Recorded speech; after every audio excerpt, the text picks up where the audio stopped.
Chancellor, it was our own poet, painter, philosopher, Earl Mackenzie, who said, and I quote, "Burglar bars are an art form in our nervous land." In that poem, he outlines the way in which Jamaicans have both a practical and creative response to our security concerns. So much so that, quote, "Only cold metallic beauty stands between us and the night." With Zosos burgeoning and US advisories alarming tourists about safety, Guardsman Group Limited, through the efforts of one of our naturalized citizens, has provided other layers of security against the night. Beyond woof woof and whistle protection, Guardsman provides a suite of technological design systems of security. Although Jamaicans are not yet able to sleep with their windows wide open, our sense of peace and security has been emboldened by professional protection possible through this company. Chancellor, I present a man of secure connections, one who believes safety is a right, a trainer of security dogs, pioneer in the field of private security, business mogul, teacher of Jamal classes, chairman of the Bustamante Children's Hospital, and one who loves his neighbor as himself, former Honorary Consul of Ukraine, the Honorable Kenneth Benjamin.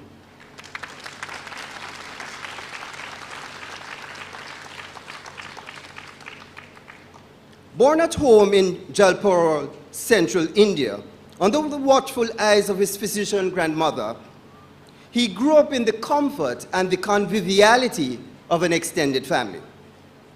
He was the second of 4 siblings, and with several cousins living in close proximity, the children had an enlarged play circle. His mother, a university lecturer, his civil servant father who worked between the police, the army, and Indian Railroad, and grandmother and aunt who operated a medical clinic from the same property, influenced his young life. After completing his Cambridge GCE examinations, he entered into accountancy. Benjamin visited Jamaica at age 17 to see India play the West Indies, and was so entranced by the island that he came back and settled here. He's now a proud, naturalized Jamaican.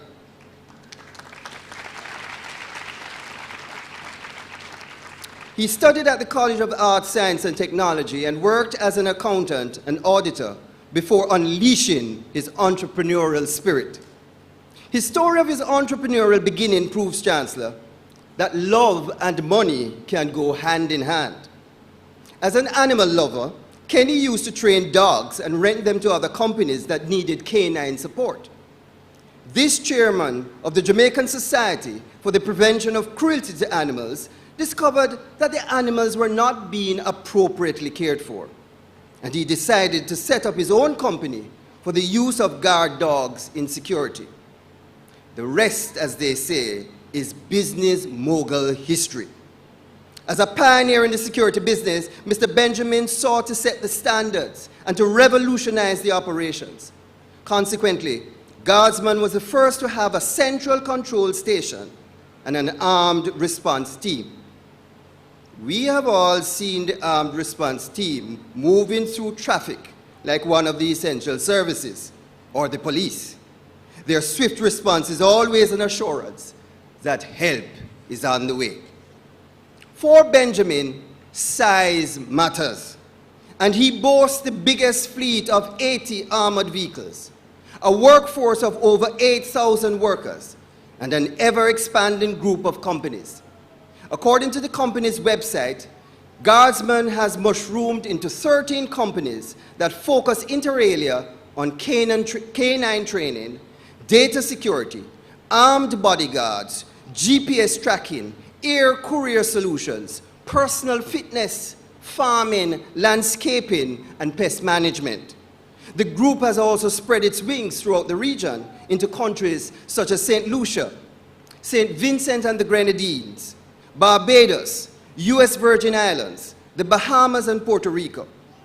What is amazing, Chancellor, is that his heart is as big as his business accumulations, and he gives back generously through philanthropic efforts. The Bustamante Children's Hospital, the Hope Zoo, at-risk youth program, and King's House Restoration have all benefited from his generosity. That demands a round of applause.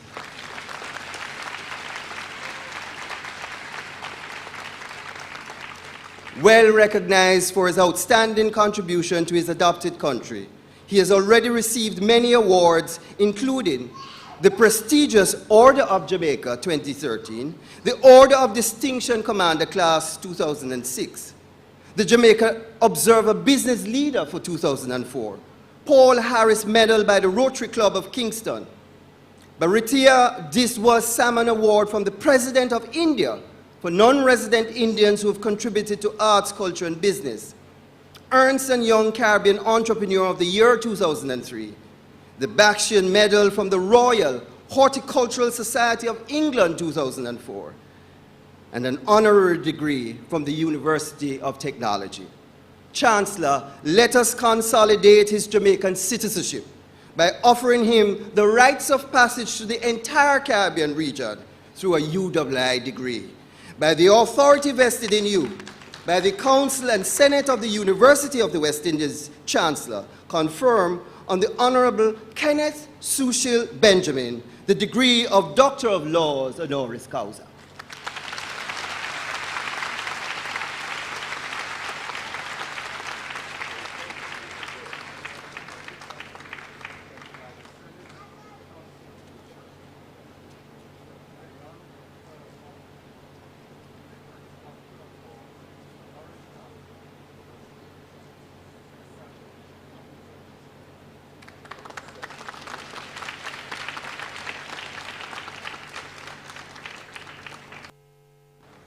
I now invite Dr. the Honorable Kenneth Benjamin to address the company.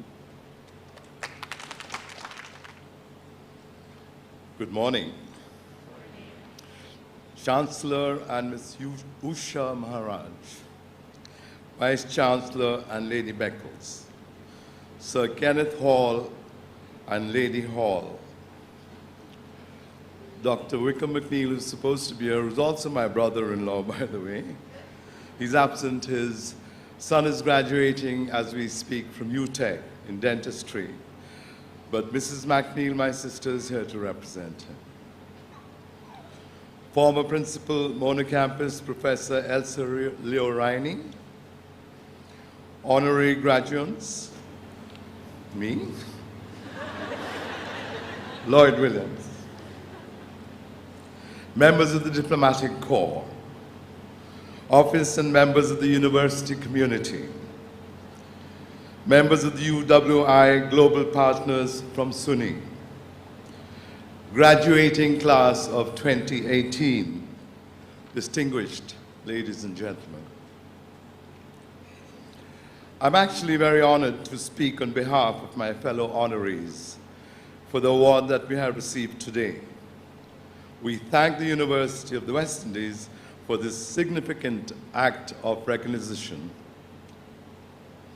Each of us in our own respective fields of endeavor has sought to pursue honest and productive path towards achieving social and economic independence for ourselves, our families, our staff, members, and the wider community. Each of us, if we had time today to tell our respective stories, would no doubt speak about the challenges of pursuing success in life. Indeed, there are always challenges, but we together know the old adage, if at first you don't succeed, try and try again till you do. For the past 70 years, the University of the West Indies has provided the opportunity to excel through service and leadership to the Caribbean region.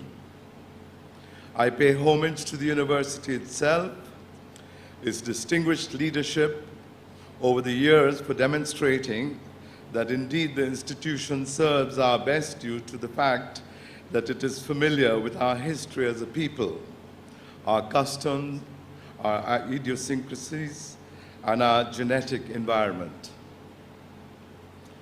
In this respect, I laud the university as one of the many unsung heroes of our region and our people.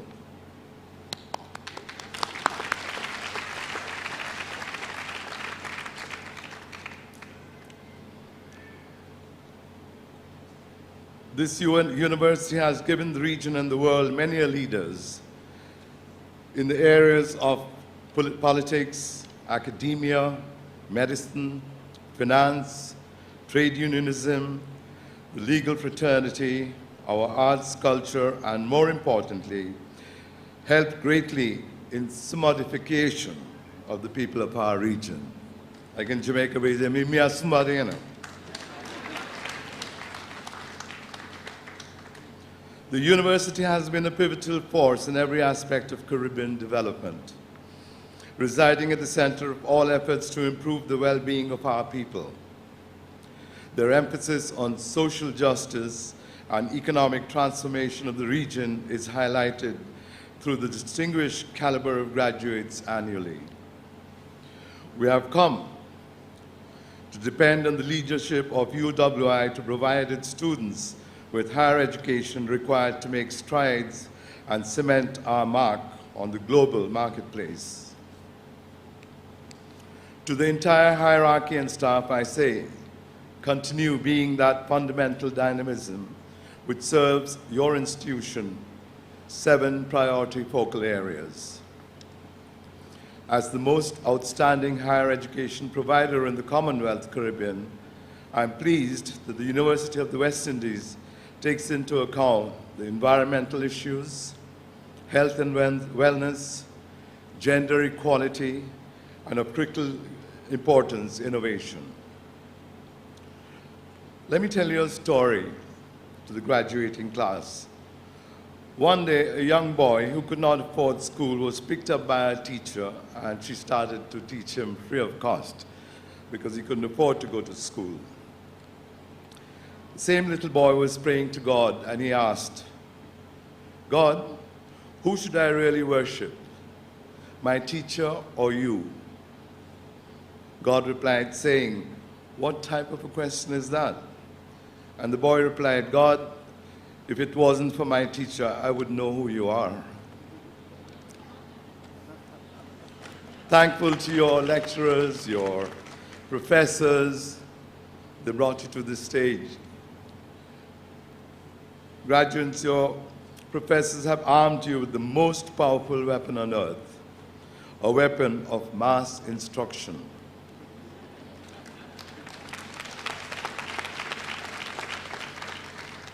They have taught you to think critically, to analyze, and to keep learning for the rest of your lives. You've been educated. Most people in the world are fortunate to have completed basic elementary school, and they have been only programmed. As such, you're a part of the global elite from today onwards. The milestone today carries with it great responsibility. So go forth, create something, improve something, change people's lives for the better, change the world. Thank you all very much. God bless you.